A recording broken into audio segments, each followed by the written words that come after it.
కృష్ణా ప్రాజెక్టులకు వరద పోటెత్తుతోంది. దీంతో ప్రాజెక్టులకు జలకళ సంతరించుకుంది. ఎగువ నుంచి శ్రీశైలం ప్రాజెక్టుకు 1,72,000 క్యూసెక్లకు పైగా వరద వస్తోంది. ప్రస్తుతం ప్రాజెక్టు నుంచి 67,573 క్యూసెక్ల అవుట్ఫ్లో ఉంది. ఇప్పటికే 881 అడుగులకు ప్రాజెక్టు నీటి మట్టం చేరింది.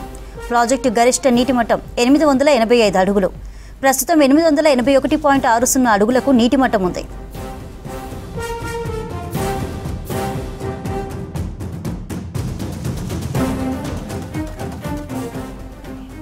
ప్రాజెక్టు పూర్తి స్థాయిలో నిండడంతో ఇవాళ గేట్లు ఎత్తనున్నారు ఏపీ సీఎం చంద్రబాబు. ఉదయం 10 గంటలకు విజయవాడలోని ఉండవల్లి హెలిప్యాడ్ నుంచి శ్రీశైలంకు బయలుదేరతారు. ఉదయం 11 గంటలకు శ్రీశైలం సమీపంలోని సున్నిపెంట హెలిప్యాడ్కు చేరుకుంటారు. 11 నుండి 11 గంటల 35 నిమిషాల వరకు శ్రీ స్వామి అమ్మవార్లను దర్శించుకుంటారు.